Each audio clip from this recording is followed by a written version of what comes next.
kız sendin benden birine, yine döndün sen. Bugün yine girdim derine, yuhularda sen indikçe alın elime.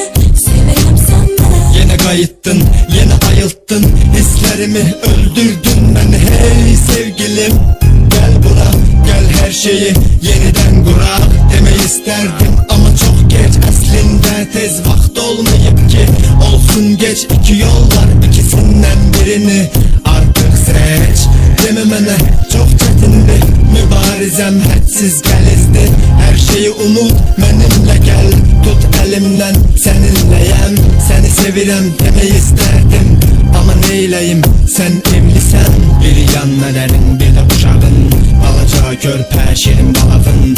Günahına girebilmərəm, mən vicdanıma xəyanət edə bilmərəm. Mənim həyatımı xaosa çevirdin, nə edəcəyimi heç özüm bilmirəm. Amma səni də tərk edə bilmirəm, sensizliyə mən dözə bilmirəm. Biz mevcudu oldu yalanlar içinde, tek seni sevdim insanlar içinde.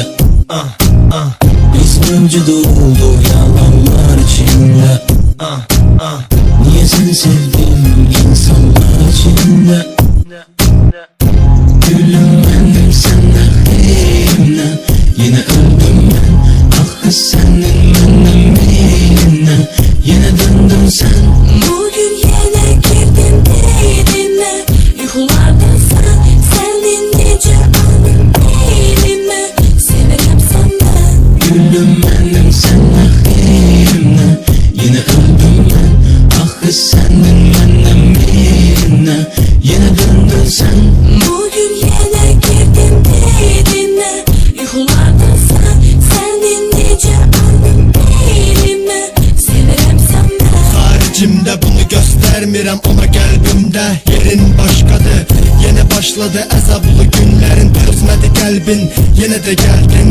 Qaç məndən uzaqlaş, yaxın durma mənə, aralan məndən. Bilsən mənim üçün bir anlıq ehtirasdan ibarət deyildin gülüm. Kaş bizim taleyimiz məktəb gündəlik kimi olardı. Uşaq vaxtı elədiyimiz kimi müəllim biz qiymət yazanda bizi dəyişdirib yaxşı edərdik. Axırı pis olsa da qoy heç olmasa bu günlərimiz yaxşı keçsin deyərdik.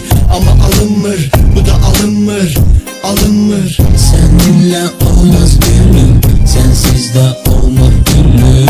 İcaza ver koy ölüm, sensiz hayatı nece görürüm.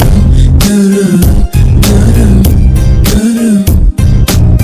İkimizdən biri getməlidir, bağışla məni, mən çəkilirim. Gülüm bendim senden birine, yine öldüm ben. Ah kız sendin benden birine, yine döndün sen. Bugün